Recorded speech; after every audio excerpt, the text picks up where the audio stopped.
या दोस्तों, नमस्कार, आदाब, सत श्री अकाल। मैं दानिश महाजन प्रोग्राम बदलता दौर में आपका स्वागत करता हूं। प्रोग्राम बदलता दौर में आज बात करेंगे स्क्राइब गाइडलाइंस पर, न्यू स्क्राइब गाइडलाइंस पर। आज लंबे अरसे बाद हम डिस्कशन कर रहे हैं और आप लोगों के मैसेज आते हैं, कॉल्स आते हैं कि डिस्कशन को शुरू करें, तो आपके सुझावों को मद्देनजर रखते हम इन डिस्कशंस का सिलसिला एक बार फिर से शुरू कर रहे हैं। बहुत सारे लोगों को मालूम नहीं होगा कि स्क्राइब के ऊपर नई गाइडलाइंस आ सकती हैं। इसके ऊपर एक कमेटी भी बनाई गई है। स्क्राइब का ऐसा इशू है जो हर बार थोड़े थोड़े दिनों बाद आता रहता है। इस बार क्या होगा स्क्राइब गाइडलाइंस में, उस पे हम बात करेंगे। और यह भी कहा जा रहा है कि इस बार की जो गाइडलाइंस होंगी वो काफी स्ट्रॉन्ग होंगी और उनको जल्दी से चेंज नहीं किया जा सकता है। सुनने में यह भी आ रहा है कि यूपीएससी अलग से अपनी गाइडलाइंस बना रहा है, स्क्राइब गाइडलाइंस, और डिपार्टमेंट अलग से अपनी गाइडलाइंस बना रहा है। इसमें कई चीजों पर चर्चा हो रही है। क्या ऑन स्क्राइब, जो हम अपना स्क्राइब लेके जाते हैं, क्या वो पूरी तरह से अबॉलिश हो जाएगा या होना चाहिए? क्या जो इंस्टीट्यूट स्क्राइब प्रोवाइड करवाएंगी उनमें किसी तरह का एजुकेशन क्राइटेरिया होना चाहिए? क्या टेक्नोलॉजी पर शिफ्ट किया जा सकता है पूरी तरह? क्या रिकॉर्डिंग एक पॉसिबिलिटी है या ब्रेल एक पॉसिबिलिटी क्या हो सकती है? तो इस पर हम डिटेल में बात करेंगे और हमारे साथ एक वर्दी पैनल है। हर पॉइंट ऑफ व्यू से हमारे साथ बैंकर हैं, लॉयर हैं, एक्टिविस्ट हैं, जर्नलिस्ट हैं। तो सबने अपनी लाइफ में बहुत कुछ अचीव किया है, तो वो इस मुद्दे को बहुत अच्छे से समझते हैं और इसकी इंपॉर्टेंस को भी जानते हैं। तो आइए आपका तारुफ करवाते हैं हमारे पैनलिस्ट से और चर्चा को आगे बढ़ाते हैं। हमारे साथ अमर जैन है, एडवोकेट अमर जैन, जो कॉर्पोरेट लॉयर भी हैं, एक्सेसिबिलिटी प्रोफेशनल हैं। तो अमर एक जाना माना नाम है डिसेबिलिटी सेक्टर का। अमर, बहुत बहुत स्वागत। बहुत बहुत शुक्रिया दानिश। और हमारे साथ राजेश असुदानी जी हैं, जो विविवा के प्रेसिडेंट है, जो बैंकिंग में विजुअली इम्पेयर्ड हैं, उनके राइट्स के ऊपर बात करते हैं, उनके लिए काम करते हैं और आरबीआई में असिस्टेंट जनरल मैनेजर हैं। असुदानी सर, बहुत बहुत स्वागत। जी दानिश भाई, बहुत बहुत शुक्रिया आपका और सभी को मेरा नमस्कार। एक और जाना माना नाम निपुण मल्होत्रा जी हमारे साथ हैं, निम्मन फाउंडेशन के फाउंडर हैं। हाल ही में इनके एक कोर्ट केस की जजमेंट भी चर्चा का हिस्सा है, जिस पर हम अगले सप्ताह बात करेंगे। और निपुण जी, बहुत बहुत स्वागत आपका रेडियो डान पे एक बार फिर से। दानिश जी, थैंक यू। बहुत अच्छा लगा वापस आके आपके पास। सुब्रमण्य सर है हमारे साथ, जर्नलिस्ट हैं, डेक्कन हेराल्ड में, और जाना माना नाम है इस कम्युनिटी का। सुब्रमण्य सर, बहुत बहुत स्वागत। Thank you very much. Nice to be here. And finally we have Annavaram sir, जो हर डिस्कशन का हमारे शो में पार्ट होते हैं और उनकी राय भी बहुत महत्वपूर्ण होगी। कुछ इनसाइट्स उनकी ओर से आएंगी।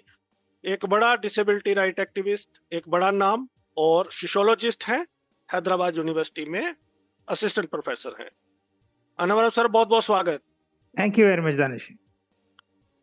तो सबसे पहले शुरू करते हैं, अन्नावरम सर आपसे शुरू करते हैं। सबसे पहले, जैसा कि हमने बिगिनिंग में बात की, गाइडलाइंस चेंज हो रही हैं और इस बार जो गाइडलाइंस चेंज होने वाली हैं, ये माना जा रहा है कि लंबे समय तक इसके बाद इसको चेंज करना मुश्किल होगा। तो इस पर गवर्नमेंट के पास इनपुट जाना, और क्या हम चाहते हैं, क्योंकि कुछ इशू सामने आ रहे हैं मेल प्रैक्टिस के, कुछ फेक डिसेबिलिटी का इशू भी आज चर्चा में है, पूजा खेड़कर का काफी, तो काफी इश्यूज हैं। तो गवर्नमेंट और एजेंसीज विजिलेंट हो रही हैं। तो जबकि इन गाइडलाइंस को दोबारा से फ्रेम किया जा रहा है, तो क्या कहेंगे आप बिगिनिंग में? दानिश जी, थैंक यू वेरी मच। पहली बात है कि रेडियो दानी ये टॉपिक ली है, बहुत महत्वपूर्ण बात है। लेट मी से couple of things. First of all, हमको ये बात याद में रखना होगा कि लगभग 2013 तक भारत में ऐसा कोई स्क्राइब गाइडलाइंस नहीं था। वैसा वो समय था, हम जब ग्रेजुएशन स्टूडेंट थे, एक कभी एंट्रेंस टेस्ट लिखना ही एक भयानक स्थिति था क्योंकि पता नहीं चलता था कि एग्जाम हॉल में जाने के बाद क्या होने वाला है, कैसे स्क्राइब होने वाला है। तो हमारे पास ऐसा बहुत संदर्भ था कि जब हम पूरा प्रिपेयर करके गए हैं, कुछ नहीं लिख पाए। मैं तो सिर्फ यही आशा करता हूं, जो अब स्क्राइब गाइडलाइंस आने वाला है, ऐसे स्थिति पर हमको नहीं ले जाना है, एक बैकवर्ड वाला नहीं जाना है। इसीलिए मैं कह रहा हूं कि आजकल बहुत फोकस इसमें है कि मिस यूज हो रहा है, कोई माल प्रैक्टिसेस है, भाई हो रहे हैं, हम ये नहीं कह रहे कि नहीं हो रहा है, हम भी उसके लिए बहुत संकुत है, बहुत दुखी है। लेकिन उस बात पर, सिर्फ वही बात पर लेके हमको ऐसा बैकवर्ड नहीं ले जाना है कि जो प्री 2013 से थी। क्योंकि एग्जाम की जो माल प्रैक्टिसेस है, हम देखे हैं नीट में क्या हो रहा है, यूजीसी के एनटीए एग्जाम कंडक्ट कर रहे हैं, उसी में भी इतना माल प्रैक्टिसेस हो रहा है। तो प्रॉब्लम सिस्टम की नहीं है, प्रॉब्लम जो इम्प्लीमेंट कर रहे हैं, इस इम्प्लीमेंट करने वाले को एक सिस्टमैटिक बनाना है, वो इम्पोर्टेंट बात है। मैं लास्टली ये कहूंगा, अब ये 2014 में हम ये 24 में ये कर रहे हैं, 2024 में, इसमें ये दो बात हमको जरूर रहना है। ये है एक टेक्नोलॉजी रेलेवेंस, जो भी आप स्क्राइब्स गाइडलाइंस लाने वाले हैं, उसको टेक्नोलॉजी रेलेवेंट बनाइए। जो लिखना है वो लोगों को, वो लोग खुद लिखें। एट द सेम टाइम दानी जी, ये महत्वपूर्ण बात है, अब विजुअली इम्पेयर्ड कैटेगरी में खास करके मैं कहना चाहता हूं, इस 40% ब्लाइंड है और 100% ब्लाइंड है, ये 70% ब्लाइंड है, ये 80%। 70 से लेके ऊपर जो भी एग्जाम लिखेंगे, कोई स्क्राइब को लेके गए लिखेंगे, ये टेक्नोलॉजी को भी लेके भी लिखेंगे। 40% ब्लाइंड है, वो खुद एग्जाम लिखेंगे। आप जो भी गाइडलाइंस लाइए, क्योंकि उनको आप ये तो सुविधा देने वाले ही है कि एक जो रिजर्व वैकेंसी के compete कर रहे हैं, एक ही रिजर्व वैकेंसी, एक ही तरह का रिजर्व वैकेंसी, तो इसमें कहीं ना कहीं इक्वालिटी की बात बहुत खतरनाक हो रहा है। इक्वालिटी है ही नहीं, एक विजुअली इम्पेयर्ड का वैकेंसी है, ऐसे बंदे हैं वो लोग एग्जाम लिख रहे हैं, और ऐसे एग्जाम जो बहुत लोग हैं, वो एग्जाम कोई असिस्टेंट से लिख रहे हैं। आपका लेवल प्लेइंग फील्ड है ही नहीं। आई थिंक इट्स तो वेरी जिस इंटरेस्टिंग पॉइंट जी। एग्जैक्टली इस बात पर सरकार आजकल जो मॉडर्न गाइडलाइंस आई है, उस पर यह भी हो रहा है, अगर वो लो विजन कैंडिडेट है, एग्जाम खुद भी लिख रहे हैं, फिर भी उनको भी एक्स्ट्रा टाइम दे रहे हैं। वो तो जो आजकल गाइडलाइंस है, 40% डिसेबल्ड है, वो लोग लिख रहे हैं एग्जाम, उनको भी सुविधा मिल रहे हैं, या स्क्राइब ले रहे हैं या स्क्राइब नहीं है, उसका मतलब और डिसएडवांटेज है। तो मेरा कहना यह है, अगर स्क्राइब लाइन्स ला रहे हो आप, अगर कोई ऐसी कैटेगरी की वैकेंसी है, सब लोगों की एक ही लेवल प्लेइंग फील्ड होना चाहिए। इसमें अगर 40%, 50%, 60% जो भी तक वो लोग खुद एग्जाम लिख रहे हैं, वो लोगों को भी हमारे की लेवल प्लेइंग फील्ड पर लाइए। वो लोग भी एग्जाम टेक्नोलॉजी यूज के करके लिखना है। अगर ऐसा नहीं है, पहली बात, वो लोग को एक्स्ट्रा टाइम मत दीजिएगा। वो लोगों को दूसरी जो जनरल कॉम्पिटिटिव एग्जाम, वो लोग उस लेवल पे कंसिडर कीजिए। I think this is something, क्योंकि सब्सक्राइब गाइडलाइंस के बारे में जब भी हम बात करते हैं, इस पॉइंट को कहीं ना कहीं हम छुपा के वहीं छोड़ दे रहे हैं। That should be addressed. This is a very very critical point at this stage. Thank you sir for the opening remarks. And एक रिक्वेस्ट है आप सभी से कि हम थोड़ा सा कंसाइज रखें, ताकि क्वेश्चंस बहुत हैं जो लोगों ने मुझे भेजे हैं, तो मैं चाहता हूं कि ये इतना जो वर्दी पैनल है कभी कभी इकट्ठा होता है, तो हम उनके क्वेश्चंस को एड्रेस कर सकें। निपुण जी, आपसे जानना चाहूंगा आपके ओपनिंग रिमार्क्स। हाँ जी, Dani ji, thank you first of all कि आपने ये डिबेट शुरू की। आई थिंक स्क्राइब एक ऐसा विषय है जो हर पर्सन विद डिसेबिलिटी को अफेक्ट करता है, और जो भी टाइप ऑफ डिसेबिलिटी हो, डिस्पाइट दैट, मतलब कभी ना कभी, at least in all the physical disabilities and even in some of the intellectual disabilities, scribe की जरूरत तो पड़ती है। मेरी लाइफ में भी जब 2005 में मैंने 12वीं का बोर्ड एग्जाम दिया था, तब मुझे याद है स्क्राइब का कोई सिस्टम ही नहीं होता था प्रॉपर, और मेरी माँ सीबीएसई के दरवाजे 2-3 महीने तक टकटक गई, जब तक she kept knocking the doors जब तक परमिशन मिली कि मैं एक स्क्राइब या राइटर यूज कर पाऊंगा। तब से काफी सुधार आया है, प्रॉपर गाइडलाइंस हैं, रिटन गाइडलाइंस हैं, एक्सेट्रा। एंड दाना जी, जैसे आपको पता ही है, मैं उस कमेटी का मेंबर भी हूँ जिसका आपने मेंशन किया। मैं कमेटी के अंदर में जो मीटिंग है उसके बारे में पूरा डिटेल में तो नहीं बता पाऊंगा, बिकॉज मेरे ख्याल से गलत होएगा, लो कॉन्फिडेंशियलिटी में बात करते हैं। पर मैं अपना व्यूज डेफिनेटली यहाँ पे आपको बताऊंगा कि मेरे ख्याल से ये दो चैलेंजेस अभी Indian person with disabilities face कर रहे हैं जब ये स्क्राइब्स की बात आती है। एक तो ऑफ कोर्स है कि प्रोसेस इतना मुश्किल नहीं हो जाना चाहिए कि पर्सन विद डिसेबिलिटी के लिए चैलेंजिंग होए। मैं बिल्कुल इस चीज के खिलाफ हूँ कि कोई सरकारी या कोई डिपार्टमेंट का कोई स्क्राइब आ जाए जिसको आपने कभी पहले नहीं देखा और शायद वो कोई टर्म ही ना समझ आए। जैसे कि यहाँ पे अमरजन जैसे लॉयर हैं, उनको पता होगा कि कितने लैटिन टर्म्स होते हैं लॉ में। तो अगर किसी को बिल्कुल लैटिन वैटिन का नॉलेज ही नहीं है तो, और बिल्कुल ज्यादा अच्छे से पढ़ा लिखा नहीं है और उसको सडनली आप डिक्टेट करने लग जाओ एग्जाम के दिन, वो क्या समझेगा? या अगर मैथमेटिक्स का कोई साइन हो, ट्रिग्नोमेट्री का कोई साइन हो और जिसके पास कोई मैथ्स बैकग्राउंड ना हो, वो कैसे समझ सकता है? ब्लाइंड लोगों को तो ये भी प्रॉब्लम आती है कि अगर कोई स्क्राइब है, आपको शायद किसी को पता 100% ब्लाइंड है, उसको पता भी ना चले कि वो पूरा आंसर लिख भी रहा है कि नहीं जो ब्लाइंड पर्सन डिक्टेट कर रहा है।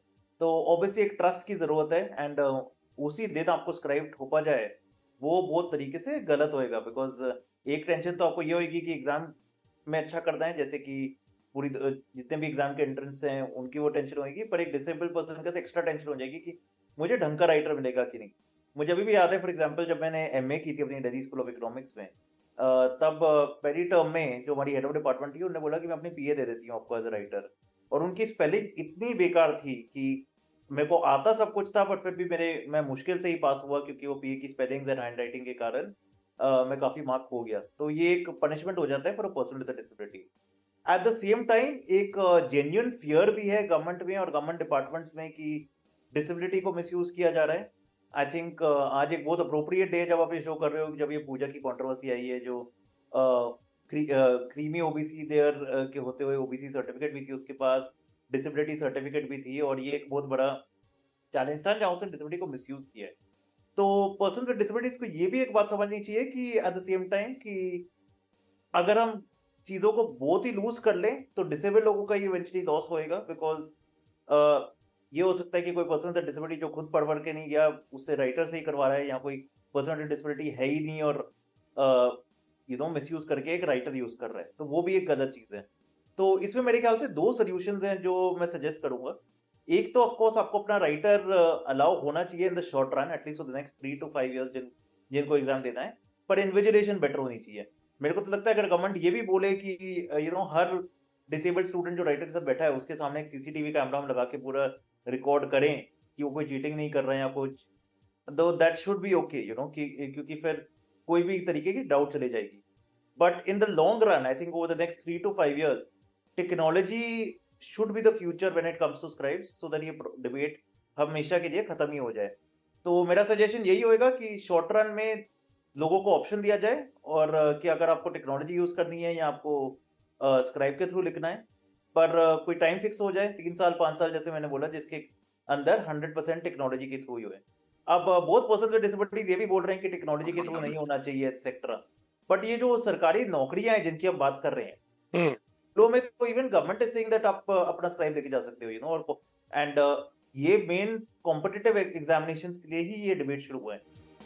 तो कॉम्पिटिटिव एग्जामिनेशन में अगर कोई जा रहा है, कोई आईआईटी का एंट्रेंस दे रहा है या कोई आईएएस ऑफिसर बनने का एंट्रेंस दे रहा है, तो उसको तो वैसे भी कंप्यूटर आना चाहिए, क्योंकि उसके बिना तो वो आईआईटी में ना कोप नहीं कर पाएगा या अपनी सरकारी टॉप नौकरी में कोप नहीं कर पाएगा। तो ये मेरे 2 थॉट्स हैं।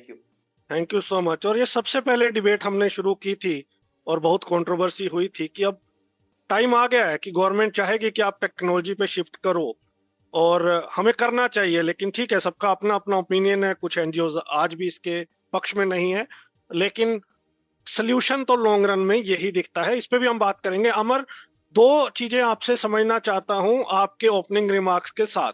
एक, जब गाइडलाइंस बन रही हैं तो यूपीएससी अपनी गाइडलाइंस क्यों बनाना चाहता है जब बना रहा है?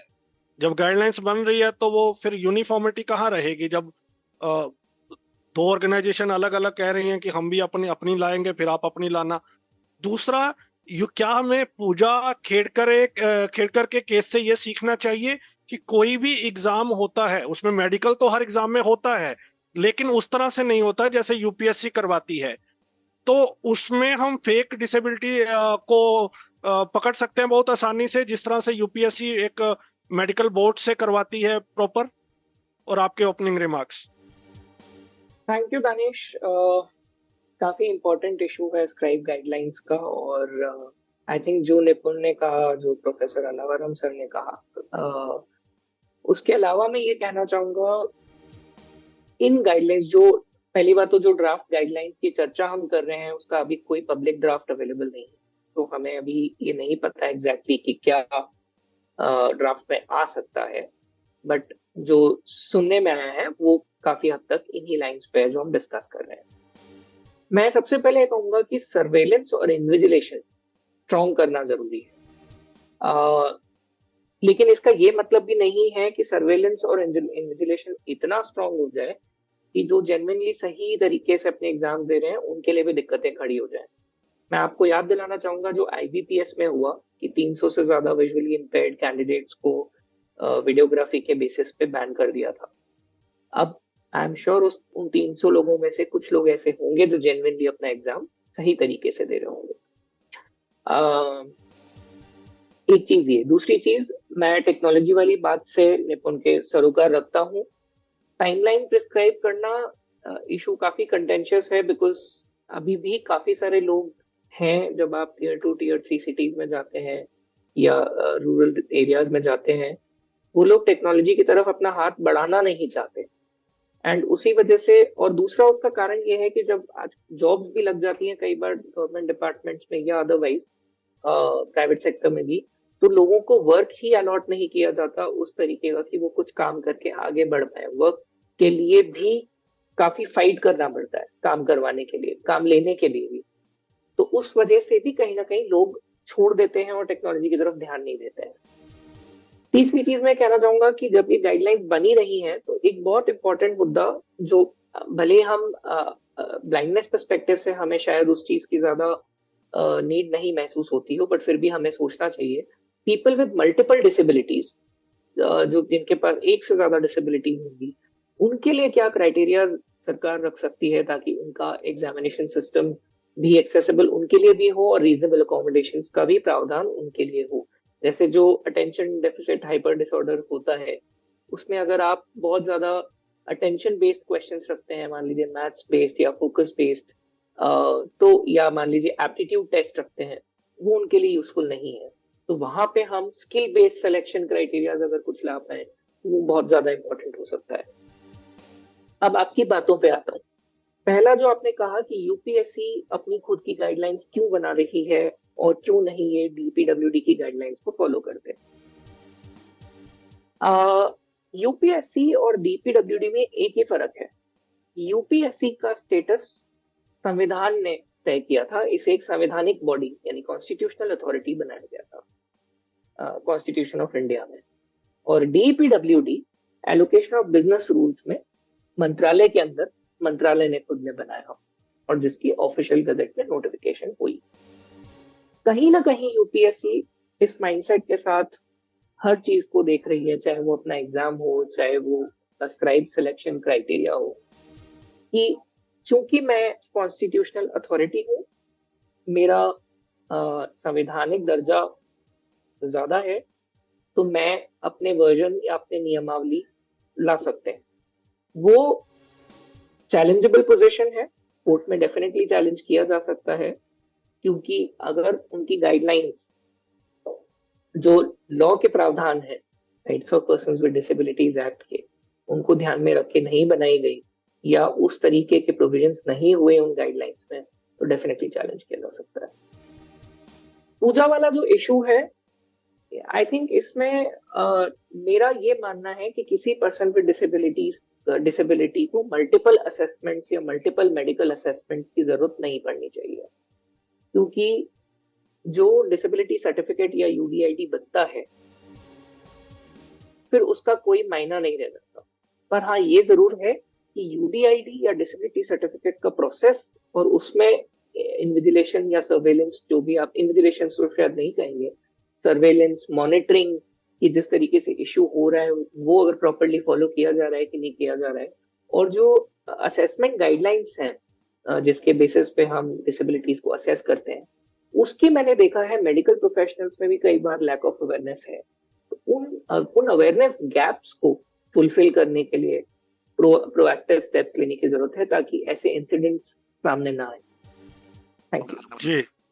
बट अगर जो आप कह रहे हो, आई अग्री कि वो हरासमेंट है अगर मल्टीपल मेडिकल हम टेस्ट के लिए जाते हैं, लेकिन यूडीआईडी में मैं कल परसों ही पढ़ रहा था 30% से ज्यादा कहते हैं फेक सर्टिफिकेट है। तो जहां तो आप स्ट्रिंजेंट कीजिए। आप आए दिन हम खबरें सुनते हैं कि जो पॉलिटिशियंस हैं वो अपने बच्चों का डिसेबिलिटी सर्टिफिकेट बना रहे हैं। ये पूजा के पेरेंट्स ने भी सुना, इलेक्शन लड़ा था, मम्मी उनकी तो सरपंच है और फादर साहब ने भी शायद इलेक्शन लड़ा था। तो दानिश, यूडीआईडी तो ये बहुत आराम से बनवा लेते हैं। दानिश, इसीलिए मैंने ये कहा कि यूडीआईडी और डिसेबिलिटी सर्टिफिकेट का जो प्रोसेस और उसकी जो मॉनिटरिंग है, दोनों चीजें देखिए। एक तो है प्रोसेस बनवाने का, वो प्रोसेस सिंप्लीफाई हो सकता है, लेकिन जो क्राइटेरियाज हैं वहां पे रिलैक्सेशन का जो सब्जेक्टिविटी है उसे रिड्यूस करने की जरूरत है। ऐसा नहीं होना चाहिए कि हम आज की तारीख में जो हम केसेस देख रहे हैं दानिश, उसमें आप नोटिस करेंगे कोई एक पर्सन भी डिसेबिलिटी है, जैसे एक हॉस्पिटल ने 30% का सर्टिफिकेट बना के दिया है, दूसरे ने 40% का बना के दिया और तीसरे ने 70% का बना के दिया है। इतनी सब्जेक्टिविटी का स्कोप नहीं होना चाहिए, पहली बात। बिल्कुल।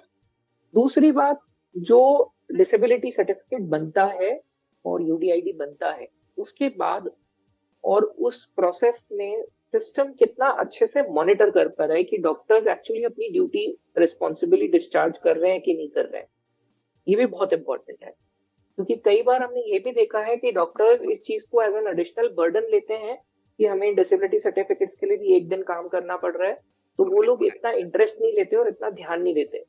तो जो उनको जैसे जो बोलता है, जो जिसका जैसा रिलेशन होता है, उसके हिसाब से वो सर्टिफिकेट बना देते हैं।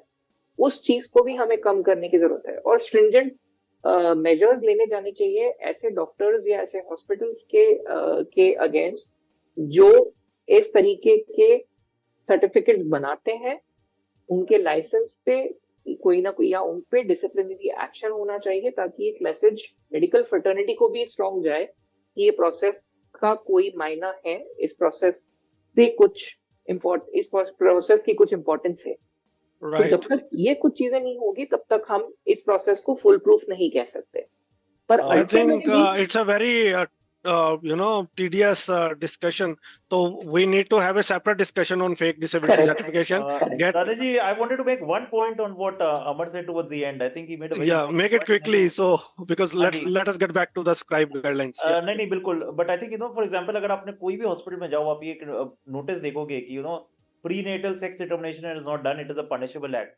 और कोई भी डॉक्टर पंगा नहीं लेगा किसी बच्चे का जेंडर लेने के लिए, चाहे उसको कोई कितना भी पैसा दे दे, इन दैट सेंस, क्योंकि उनको पता है उनकी पनिशमेंट कितनी है। तो एकदम स्ट्रिक्ट एग्जाम्पल बनाना चाहिए एक दो डॉक्टर्स का जिन्हें ऐसी फेक सर्टिफिकेट्स दी हैं, सो दैट आगे डॉक्टर्स डरें। एंड सेकेंडली, मैं आपको आरपीडब्ल्यू एक्ट का सेक्शन 91 भी याद करवाना चाहूंगा, जो एक्चुअली बोलता है कि अगर कोई मिसयूज करे, कोई पर्सन भी और फेक डिसेबिलिटी सर्टिफिकेट के थ्रू कोई बेनिफिट ले, तो उसकी 2 साल तक की जेल हो सकती है। तो आई थिंक ये कानून तो है, बट इसका आई थिंक इम्प्लीमेंटेशन इस सेक्शन का ज्यादा स्ट्रॉन्गर होना चाहिए कि ये प्रॉब्लम थोड़ी कम हो। Thank you. बिल्कुल। सुब्रमण्य सर, लास्ट में मैं सुधानी सर आपके पास आऊंगा क्योंकि आप अपनी ऑर्गेनाइजेशन का पर्सपेक्टिव रखोगे, तो पहले सबको सुन लेते हैं फिर आपका पर्सपेक्टिव लेते हैं। Subramanya sir, what are your opening comments? Yeah, my opening comments are, I think, standardization is always better. I would say that, this is definitely not the situation as in the 90s when we were writing our tests. And it's not the same as writing in 2000s also. This is kind of changed. Definitely, technology is a factor. I would definitely agree that, there is a role that technology can play in a very positive way. All of us are using technology, let's not forget. And the 2K disabled kids are also, quite familiar and conversant with technology.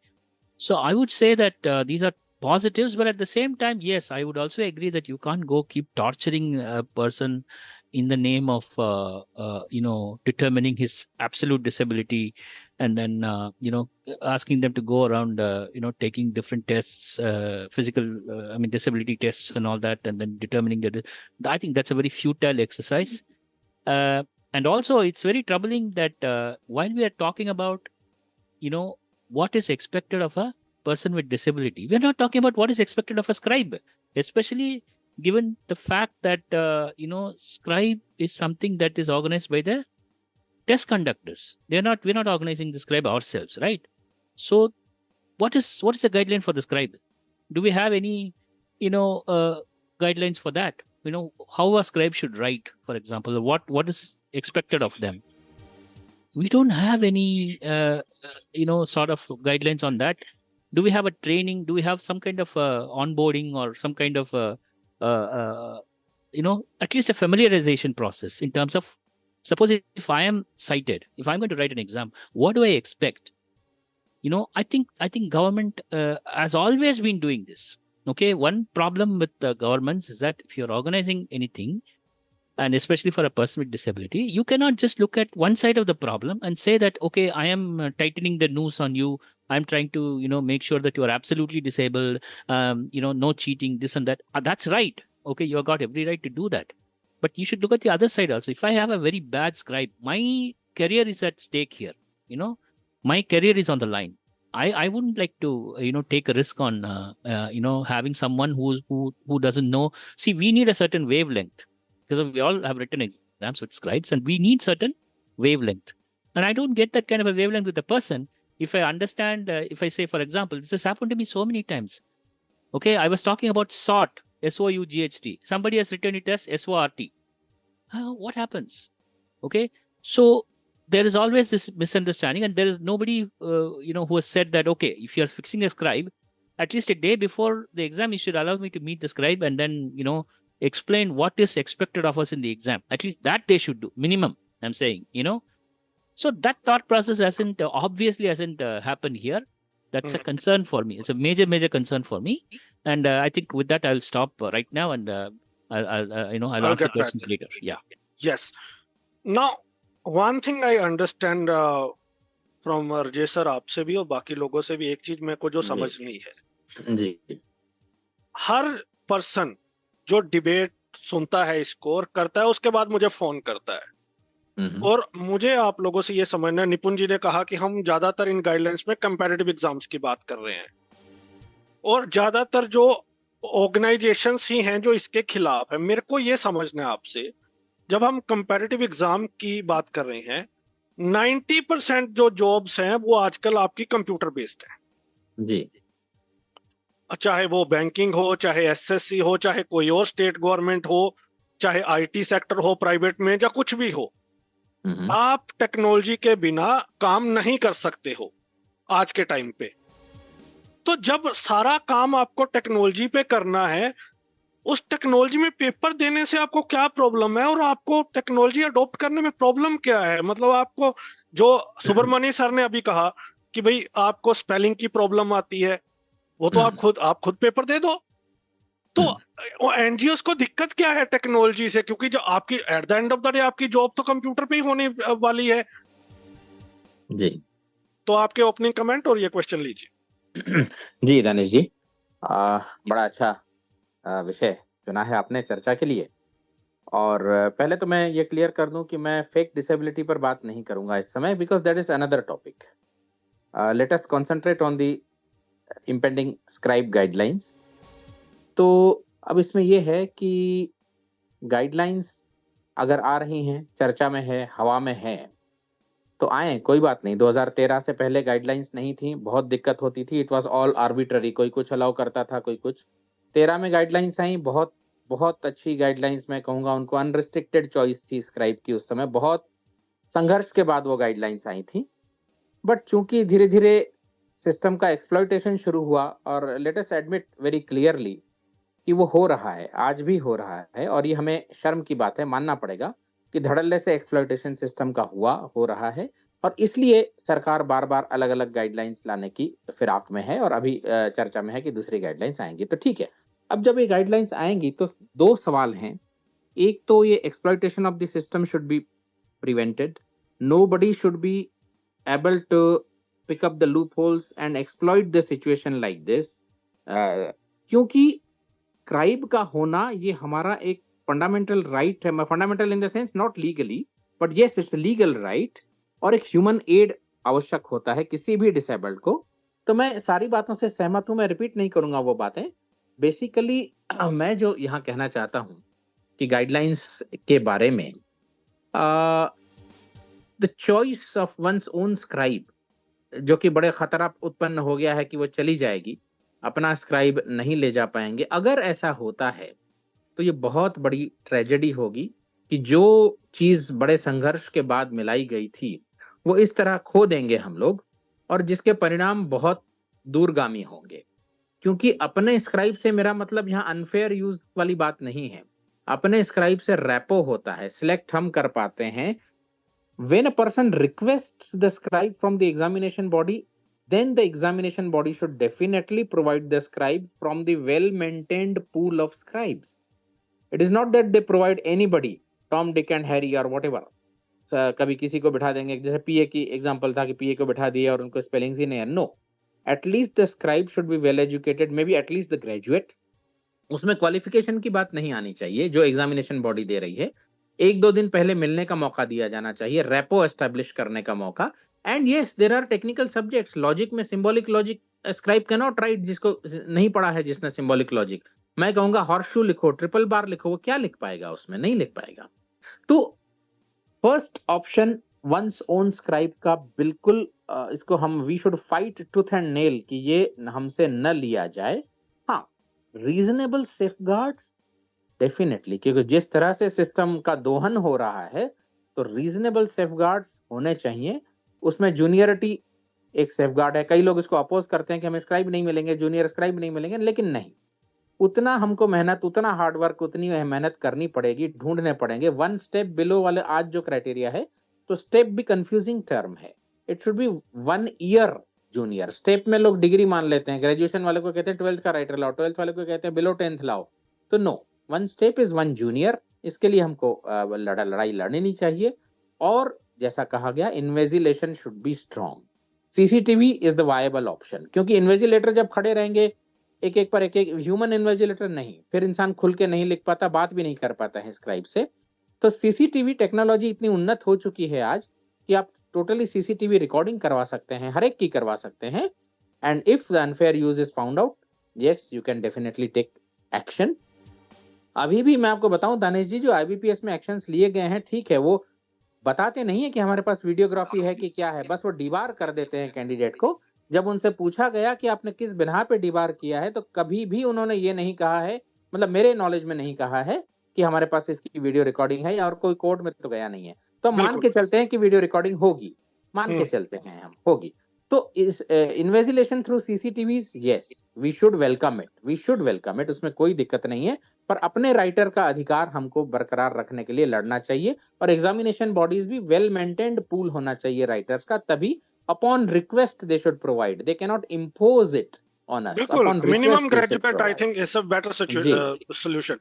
तो अब इसके अलावा जी technology वाली बात पर मैं बस 2 minute में कह दूंगा, अल्टीमेट सॉल्यूशन बिल्कुल सही है कि टेक्नोलॉजी से और कंप्यूटर नॉलेज इज एक्सपेक्टेड। जब आप किसी भी गवर्नमेंट जॉब में आप जाते हो, आप अंडरटेकिंग देते हो कि आई नो द कंप्यूटर, तो आपको कोई दिक्कत नहीं होनी चाहिए टेक्नोलॉजी में एग्जाम लिखने में। बस एक ही दिक्कत है, एक्सेसिबिलिटी। आज की तारीख में जब स्वावलंबन का वेबसाइट गवर्नमेंट का खुद का एक्सेसिबल नहीं है, तो आप क्या उम्मीद कर सकते हैं कि हर एग्जामिनेशन बॉडी एक्सेसिबल प्रोवाइड करेगी टेक्नोलॉजी, जहां हम निर्बाध रूप से बैठ के लिख पाएंगे? ये एक्सेसिबिलिटी बहुत बड़ा इशू है, और वो फुल प्रूफ एक्सेसिबिलिटी होनी चाहिए। और स्किल डेवलपमेंट सारे एनजीओज का प्रथम कर्तव्य होना चाहिए कि ब्लाइंड की स्किल्स को, कंप्यूटिंग टेक्नोलॉजिकल स्किल्स को डेवलप करने के लिए दिन रात एक कर दें। और फिर हम डिमांड करें फुल एक्सेसिबिलिटी। जिस दिन फुल एक्सेसिबिलिटी मिल जाएगी, उस दिन भले आप स्क्राइब का ऑप्शन हटा दें, हमें कोई उसमें परेशानी नहीं होगी। लेकिन जब तक फुल एक्सेसिबिलिटी नहीं है, तब तक तो स्क्राइब का ऑप्शन तो बरकरार रखना पड़ेगा, वो भी वंस ओन स्क्राइब का। बिल्कुल जी। तो आई think is a fair point, accessibility is a fair point taken. अब क्लोजिंग कमेंट्स की ओर आना है। सबके पास 3-3, 4-4 मिनट हैं। इसके बाद क्योंकि सभी के जी जी टाइम एक लिमिट है, सभी को अपने अपने काम भी हैं। अनावरम सर, और अगर किसी को ऐड करना है तो बिल्कुल कर सकते हैं, ओपन करते हैं बात कंप्लीट होने के बाद, तो सबको 3-3 4-4 मिनट मिलेंगे। ये लास्ट क्वेश्चन होगा। अनावरम सर, जो अभी बातें चल रही है, मैं चाह रहा हूँ एक एक करके आप लोग सभी उस पे अपनी बात रखें। अभी जो सुनने में आ रहा है, क्योंकि जैसे अमर ने कहा कि पब्लिकली अवेलेबल नहीं है, सुनने में आ रहा है, एक तो ये भी आ रहा है कि अब जो स्क्राइब होगा अगर वो चीटिंग करता पकड़ा गया तो उसके ऊपर भी एक्शन होगा। तो सिर्फ आपके स्क्राइब पर सिर्फ आप पर नहीं होगा कैंडिडेट, तो स्क्राइब को पर भी एक्शन लिया जाएगा। दूसरा, वही रिकॉर्डिंग की एक ऑप्शन की बात चल रही है देने की, ऑन स्क्राइब को खत्म करना, ये एक बात चल रही है, और टेक्नोलॉजी एक बात चल रही है। तो इस पर खुल के आपकी जो राय है आप रख सकते हैं क्लोजिंग कमेंट्स के साथ। अनावरम सर। जी, वेरी ब्रीफली एक बात है, अगर स्क्राइब के ऊपर अगर एक्शन लेना है, मुझे नहीं लगता आज भी अगर ओन स्क्राइब को लाना इतना इजी नहीं है। हम पूरी बात पर नहीं चलेंगे क्या क्या हो रहा है ओन स्क्राइब लाने के पीछे, लेकिन ओन स्क्राइब लाना भी एक बहुत बड़ी बात हो गई है, और एक एक बाद एक बड़ी बिजनेस भी हो जाती है। तो अगर इस समय ये भी लाया जाए और आपकी एक्शन होगी तो हम समझ सकते हैं कि क्या हो सकता है। I think that is a very bad point. Of course अगर कोई बंदा स्क्राइब की हेल्प लेते हुए पकड़ा जाता है तो एक्शन लीजिए। एक्शन हम नहीं ले रहे हैं कि एक्शन जो गलत है, वो एक्शन ऐसा हो जो एक्चुअली एग्जामिनेशन में फ्रॉडुलेंस में जो भी इक्वलेंट पनिशमेंट है वो पनिशमेंट इस बंदा को भी दीजिए, डिसेबल्ड को। जो एग्जाम ने आजकल जो लॉ भी आई है एग्जामिनेशन फ्रॉडुलेंस के ऊपर, हम एक लॉ भी लाए हैं, उसके अनुसार आप चलिए, डिसेबल्ड लोगों को कोई फेवर मत दीजिए। That is absolutely fair point. Number 2, recording के ऑप्शन मुझे नहीं लगता है कि टेक्निकली वो वाइबल है। क्या रिकॉर्डिंग ऑप्शन की बात आप कर रहे हैं?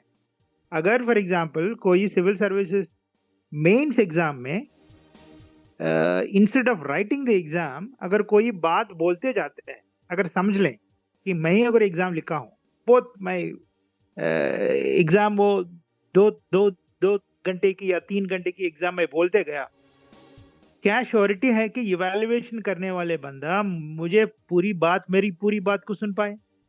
That is going to be very unfair assessment. किसी के पास इतना अटेंटिवनेस नहीं है कि वो 3 घंटे पूरा मुझे मेरा बात सुने और उसके ऊपर एवेलुएट करे। I don't think that is going to be possible. I think that's very very primitive. In many exams it won't be possible, particularly अगर आपके पास मल्टीपल एग्जाम्स है तो रिकॉर्डिंग क्या करने वाले हैं हम? That's not done. End of course technology, I think we all said it, not go there. Own scribe, yes, it has to stay for some more time. I think जो भी exam की reformation लाने वाले हैं, I think it should not also come with the mindset that we are going to make it forever and we will not touch it. ऐसा नहीं होना चाहिए। It is an evolving process. अगर कोई जो भी अगर लाना चाहते हैं वो लाने दीजिए, लेकिन we should be with an open mind that अगर कोई इसका काम नहीं कर रहा है, we are going to have it change for at some point of time. I think we should be open, and खास करके when it comes to disability, somehow the sarkar has a very different, increasingly developing an attitude of very different kind. I don't want to put it in words. It has to go. We are equal citizens. All that we are saying is we are all equal citizens.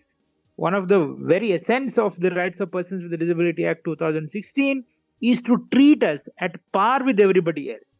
I think the exam is one such scenario where we need equal treatment, and they have to keep this in mind. बिल्कुल। निपुण जी, जो time frame वाली आपने बात कही थी, हमने देखा कि रिजर्वेशन के लिए टाइम फ्रेम था कॉन्स्टिट्यूशन में, वो एक बार बन गया तो उसके बाद चेंज नहीं हुआ।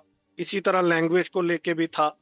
तो जैसे अमर ने भी कहा था कि टाइम फ्रेम वाली चीज चलती नहीं है यहाँ पे ज्यादा, तो उसके क्या ये एक वाइबल ऑप्शन है कि 3 साल 4 साल का, और क्या 4 साल बाद कोई सेक्रेटरी चेंज हो गए या टीम चेंज हो गई, वो इतने फोकस हो पाएंगे इस इशू पे दोबारा? उस पे आपकी राय चाहता हूँ, साथ में जो पॉइंट्स मैंने उठाए हैं क्लोजिंग कमेंट्स के लिए, और कुछ एडिशनल अगर आप कहना चाहते हैं तो। राइट। नहीं दानिश जी, देखो टाइम फ्रेम का कोई भी गारंटी तो दे नहीं सकता कि टाइम फ्रेम फॉलो होएगा कि नहीं, क्या सेक्रेटरी आए, क्या पता वो मिनिस्टर जो है बोला चेंज हो जाए सोशल जस्टिस का, कुछ भी हो सकता है इन दैट सेंस। बट मैंने एक टाइम फ्रेम, मैं ये नहीं बोल रहा टाइम फ्रेम 3 साल होना चाहिए या 5 साल होना चाहिए या शायद 10 साल भी होना चाहिए, but the reason why said that कि एक टाइम फ्रेम या गोल सेट करना चाहिए, क्योंकि उससे स्कूलों को जो पर्सन विद डिसेबिलिटीज को ट्रेन करते हैं, जो कोचिंग सेंटर्स हैं जो पर्सन विद डिसेबिलिटीज को ट्रेन करते हैं एक्सेट्रा, वो भी थोड़े इवॉल्व होते रहेंगे और उनके पास भी एक टारगेट हो जाएगा कि अब हाँ कंप्यूटर्स पे शिफ्ट करना है। तो ये हो सकता है कि अगर हमसे अगर 5 साल का टाइम दें कि 5 साल में 5 साल तक अपना स्क्राइब और टेक्नोलॉजी दोनों होए, और 5 साल बाद पूरा टेक्नोलॉजी, शायद अगर मानो ऐसा कुछ डिसीजन आए, तो इससे क्या होएगा कि 5 साल बाद शायद 0% ना हो जाए जो अपना स्क्राइब कर रहे हैं, बट एटलीस्ट वो अगर आज 100% है वो 100 का 50% हो जाए और 50% टेक्नोलॉजी पे करने लग जाए, वही एक बहुत बड़ा इंप्रूवमेंट होएगा in that sense.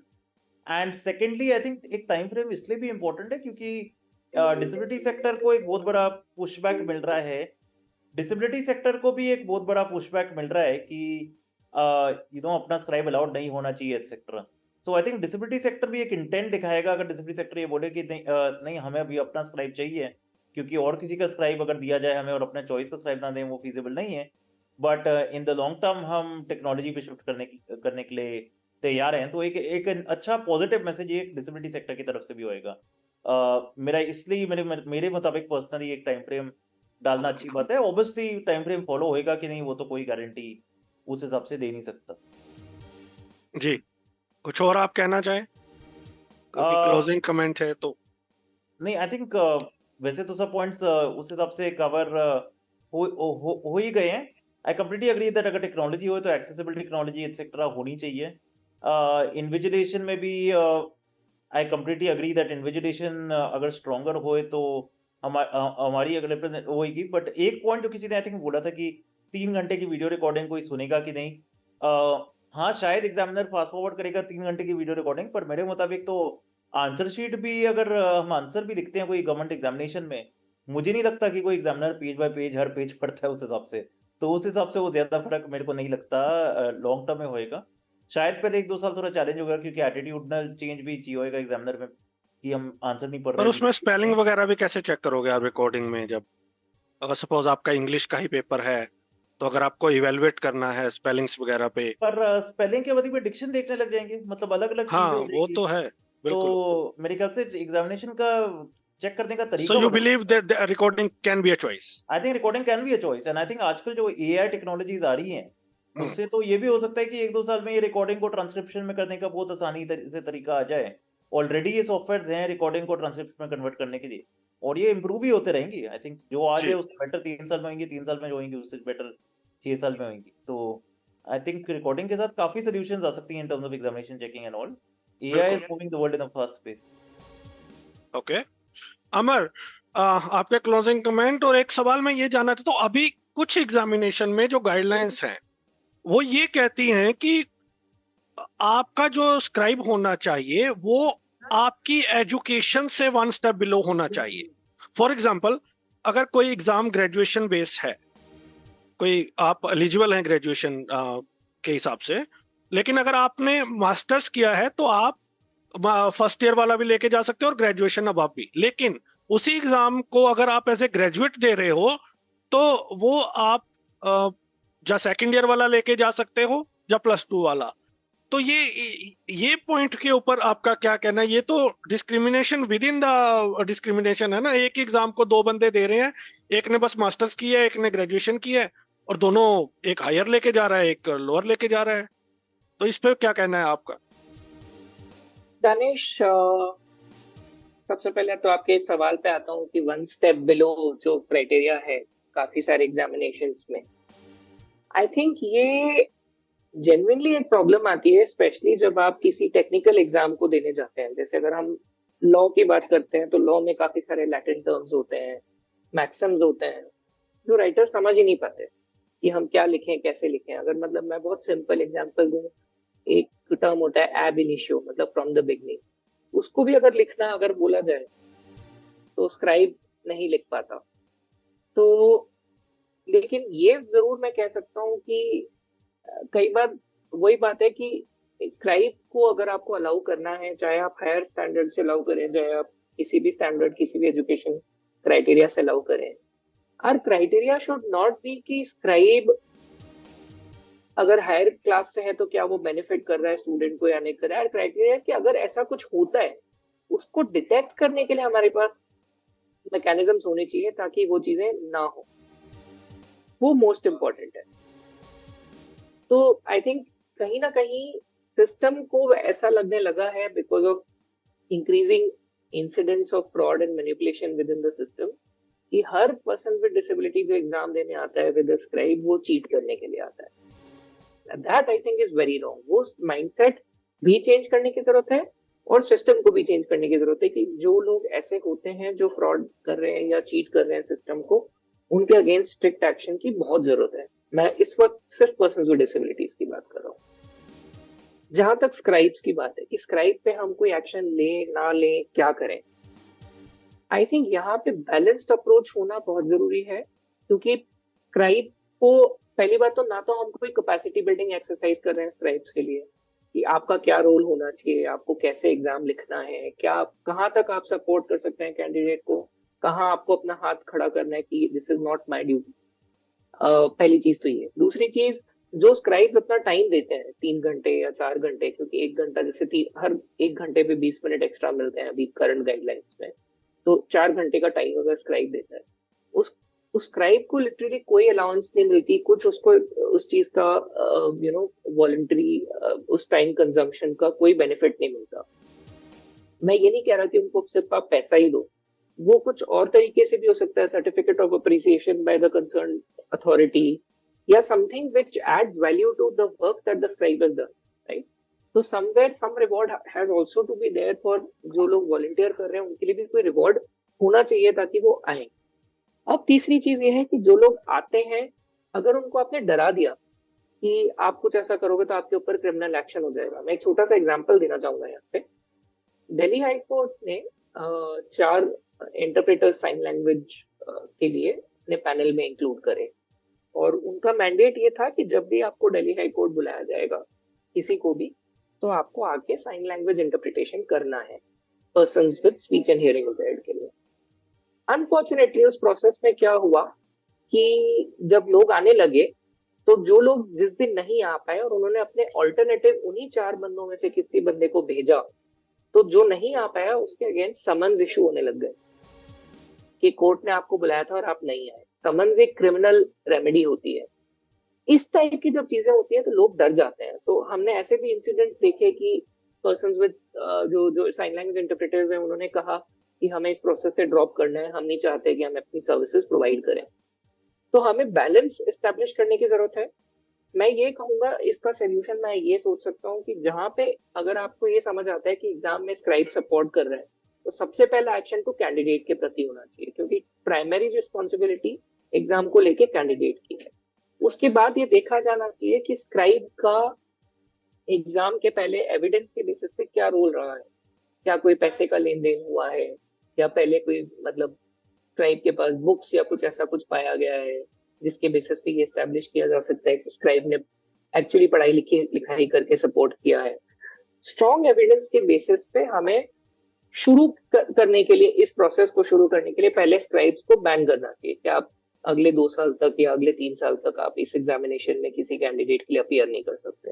And again there should be some system की उस चीज का, उस टाइप को, इसके अलावा कोई और नुकसान भी हो, केवल यही नहीं होना चाहिए कि आप नहीं आ सकते। उस टाइप के सिस्टम से शुरू करके हमें आगे बढ़ना चाहिए। बिल्कुल। I think you made a very important point, that mindset, कि अब ऐसा लगना शुरू हो गया जैसे सभी डिसेबल्ड ही ऐसा करते हैं। हाँ। जबकि नीट का एग्जाम तो भाई डिसेबल्ड ने नहीं किया, आपका हर चौथा एग्जाम लीक हो रहा है। आपके स्टेट चाहे बिहार हो, यूपी हो, कहीं हो, तो उसमें तो डिसेबल्ड का नाम नहीं है। तो और ये हमें ये भी ध्यान रखना चाहिए कि एजेंसीज हो या गवर्नमेंट हो, वो ज्यादा जॉब आपको देना नहीं चाहती हैं। बिल्कुल। तो ऐसा माहौल भी नहीं बनना चाहिए कि वो आपके खिलाफ ही हो जाए। तो it's a very important point. Subramanya sir, final words और क्या सजेशंस रहेंगे आपके? Well, I would say that, see, first of all, don't think that, this implementation issues are only unique to people with disability. I've been watching NEET exams from 2015-16. You know what they do? Sometimes if the students go inside, they ask them to remove their dupatta, they remove their watch, they remove their bangles for women, and even for men they remove everything. The idea is like, when it comes to implementation, I think the testing body or even the government is not factoring in the human element. See, there is a human element to the whole thing. You can't just implement the system just closing your, that is this what we call the sarkari attitude that actually still exists in the government, which is wrong. Whether it's for the general examination takers or even for people with disability, there has to be a human element. Number one, here the point is not just about people with disability, it's also about people who are volunteering to write. I agree that there has to be incentivizing and all that is fair enough. But my point is, what is the guideline that exists for scribes? Do you even have a directory of scribes? Suppose if we don't even have that, and the problem with scribes is that it's not see, India is a vast country and people with disability are located almost everywhere. So what applies in Uttarakhand may not apply in Telangana or Tamil Nadu, or what applies. So there has to be some thought process that has to go in so that you also have a system with flexibility. And I totally support the technology part. Invigilation, I think people with disability, especially the blind, we should subject ourselves to any kind of invigilation because that's only fair. You see, because there are neat paper leaks and all that, you can't expect the government to say, okay, fine, I won't monitor. That they won't do. They will keep monitoring. They'll keep plugging the holes. So we should be fair enough and we should subject ourselves to any kind of invigilation. Now that you have artificial intelligence, you have so many other factors, I think even that's not an issue. That will not be an issue moving forward. But my biggest concern is whenever there is whenever there's something that they offer for people with disability, there's always the issue of quality of service. Okay, whether you are organizing a scribe, for example, if they are going to organize a scribe, I don't know. I mean, this one year below and one thing below is fine. I agree with you, but the point is, how do you know that the person has the same kind of aptitude? I may be BSc first year, and you may be BSc second year, but when I volunteer, but what is the guarantee that I speak the same language? I mean, I speak the same technical language as you do. So there are questions even there which needs to be thought over. I think the problem is the government is not thinking through the scribe aspect of it. Okay, or if you want to do away with the scribe aspects, you can't do it immediately. It has to happen in a phased manner. If you want to introduce technology, you should do it in a phased manner. So there are lots of questions about implementation.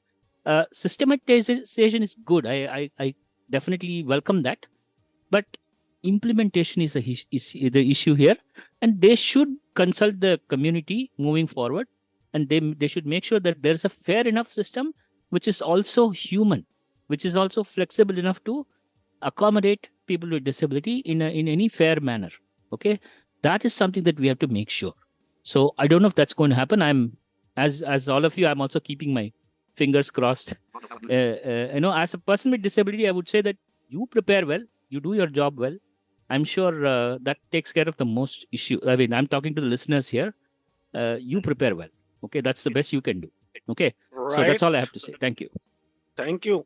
Rajesh sir, आप बताएं आपने closing comment. क्या इनविजिलेशन अगर strong नहीं होती है तो agency की जिम्मेवारी है ना, इनविजिलेटर तो वहां होते हैं, क्या उन पे एक्शन नहीं लेना चाहिए कि भाई आप क्या कर रहे थे वहां पे? जी दानिश जी, इन्विजिलेशन बड़ा स्ट्रांग आजकल हो गया है, लेकिन वो इस तरह से हो गया कि ह्यूमन इन्विजिलेटर्स आपसे चिपक के खड़े रहते हैं, आप राइटर से बात भी नहीं कर पाते हो। ये नहीं होना चाहिए। आप टेक्नोलॉजी, जैसा अभी सुब्रमण्यम जी कह रहे थे, एआई है आपके पास, सीसीटीवीज हैं आपके पास, yes, you employ that sort of technology for invigilation, not कि एक ह्यूमन खड़े रहें, दो एक के पीछे चार चार बंदे खड़े रहें और इस तरह से खड़े रहें कि आप क्यों। जैसे मैं खुद का एग्जाम्पल दे रहा हूँ, 10th में रोज मेरी राइटर रोल नंबर लिखती थी, उसको याद हो गया था, तीसरे दिन इन्विजिलेटर आके कहे तुम खुद क्यों लिख रही हो, बोले भाई मैं रोल नंबर नहीं, जब ये बताएंगे तभी लिखना है। तो इस तरह का इन्विजिलेशन किसी काम का नहीं है। मेरी गणित की पट्टी टेलर फ्रेम उठा के ले गए थे, उनको वो कैलकुलेटर लगा था। तो we don't want that kind of invigilation, we want CCTVs is okay, no problem, you do that, but you don't leave it to the human beings which are capricious by nature. So एक तो ये चीज। दूसरी चीज, जैसा मैंने पिछली बातों को मैं दोहराऊंगा नहीं, कुछ बातें सुब्रमण्यम जी की बहुत बड़ी बात है कि it should be human. Any system should be human oriented, it should have a human element, it should be flexible enough. So you keep the choice to take my own writer with essential safeguards like juniority. You allow me to request the examination body also to provide the good writer through the well qualified writers pool also, that is also there. Recording और braille in itself के favor में मैं इसलिए नहीं हूं कि because it changes the character of the examination. It's a written examination. जब आप record करते हो तो voice सुन के मुश्किल है, कोई इतना attentive नहीं होता है। हाँ, if transcription can happen, that is yes, I can write in braille, it can be transcribed into that printed, वो हो सकता है। या मैं रिकॉर्ड करूं धीरे धीरे डिक्टेट करके, जैसे मैं राइटर को डिक्टेट करता हूं, तो वो आप अगर उसको कन्वर्ट कर सकते हो टेक्निकल मीन से, that is of course acceptable. And lastly, writing myself through technology, yes definitely। लेकिन जो टाइमलाइन की बात है, तो टाइमलाइन अगर हम टेंटेटिवली बनाते भी हैं तो वो क्लियर होनी चाहिए कि तब तक फुल एक्सेसिबिलिटी होगी, क्योंकि एक्सेसिबिलिटी ऐसी चीज है कि जरा सा भी बीच में इनएक्सेसिबल कोई चीज हुई, partial accessibility is no accessibility. It should be total accessibility, full accessibility of the technology, जो अनफॉर्चुनेटली ब्लाइंड के अलावा बाकी लोग समझ ही नहीं पाते कि एक्सेसिबिलिटी है क्या। तो ये ब्लाइंड का लिव्ड एक्सपीरियंस होता है कि जहां भी छोटी सी इनएक्सेसिबल चीज आ गई, पूरा प्रोसेस आप कंप्लीट नहीं कर सकते हो, आप बीच में अटक जाते हो। तो ये सारी चीजें हमको देखना पड़ेगा कि जब भी ये राइटर गाइडलाइंस बनती हैं तो दे should be well thought out, flexible enough and multi optional होनी चाहिए। और एक चीज जो मैं भूल गया, जब हम डिसेबिलिटीज की बात करते हैं तो जो हियरिंग इम्पेयर्ड पीपल हैं, मैं सीवियरली हियरिंग इम्पेयर्ड की बात कर रहा हूं यहाँ पे, माइल्डली नहीं, उनको जो साइन लैंग्वेज इंटरप्रेटर लगता है वो एग्जाम में भी होना चाहिए। वो इसलिए होना चाहिए कि all our exams are highly textual in nature, language based exams होती हैं हमारी, और कई बार सिवियरली जो बाय बर्थ हियरिंग इम्पेयर्ड होते हैं, उनका लैंग्वेज कैपेसिटीज उतनी डेवलप्ड नहीं होती हैं, they can't even understand the questions, let alone the answers. तो इंटरप्रेटर जब तक उनको साइन लैंग्वेज में वो चीज नहीं समझाते, तो हमारे राइटर गाइडलाइंस में इस तरह का कोई प्रोविजन ही नहीं होता है, आज तक तो नहीं है किसी राइटर गाइडलाइंस में। तो ये सारी चीजें हमको बैठ के सोच के, कमिटी में हमारे नितिन जी हैं, तो मैं उनसे गुजारिश करूंगा कि ये सारी चीजें जो हमने अभी कही हैं, they should be well thought out, flexibility, multi optionality and quality, ensuring the quality, ensuring the human processes। तो इस तरह से ही ये राइटर गाइडलाइंस बन सकती हैं, and they should be uniform. UPSC चाहे कॉन्स्टिट्यूशनल बॉडी है, but it cannot go against the law, it cannot go against the something which is being framed by the. बाकी तो डीओपीटी के आप गाइडलाइंस फॉलो करते हो, यूपीएससी में जो कैंडिडेट्स वगैरह सिलेक्शन होता है वो तो डीओपीटी के नॉर्म्स के हिसाब से होता है, तो फिर आपको एमएसजेई की गाइडलाइंस फॉलो करने में दिक्कत क्या है? तो यूपीएससी का इस तरह से कोई स्पेशल स्टेटस देना मेरे ख्याल से that is not proper. Right, जी बिल्कुल, थैंक यू सो मच। और फेस मैनर में I think it's a better solution कि फेस मैनर में होना चाहिए, और सभी ने आपने बहुत ही इंपॉर्टेंट पॉइंट्स रखे हैं, हमने खुल के हर टॉपिक पे बात की है। और मुझे लगता है कि सबसे पहले डिपार्टमेंट को एक पब्लिक नोटिस जारी करना चाहिए, जो सुजेशंस मांगने चाहिए पर्सन्स विद डिसेबिलिटीज से कि आप क्या चाहते हैं। तो कमेटी ठीक है, उसके साथ साथ पब्लिक नोटिस बाहर आना चाहिए, क्या चल रहा है वो लोगों को पता लगना चाहिए, और अपने सुजेशंस, जैसे हमारे पैनलिस्ट हैं सब अपनी अपनी बात रख सकते हैं कि ये हो सकता है। और क्योंकि ये बार बार चीजें नहीं होती हैं तो बहुत सोच समझ के बनाना चाहिए, इसमें बहुत सारी और डिसेबिलिटीज भी इन्वॉल्व हैं। तो हमने हर चीज पे बात की, कैसा लगा आज का शो बताइएगा कमेंट करके। अगले सप्ताह निपुण जी के केस पर एक हिस्टोरिकल जजमेंट आई है, उस पर भी बात करेंगे निपुण जी से। थैंक यू सो मच, आप सभी ने अपना कीमती समय दिया, और उम्मीद है कि ऐसे ही आगे भी आप समय देते रहेंगे हमारे लिसनर्स के लिए, और इसी तरह हम चर्चा करते रहेंगे। Thank you so much everyone once again. Thank you very much. Thank you. तो लिसनर्स, सुनते रहिए रेडियो उड़ान, फ्लाइट ऑफ लाइफ। मिलेंगे अगले सप्ताह किसी और डिस्कशन में। जैसे बताया, निपुण जी से करेंगे बात हिस्टोरिकल जजमेंट, डिसेबिलिटी का पोर्ट्रेल कैसा होना चाहिए मूवीज में, उस पर बात करेंगे डिटेल में। Thank you.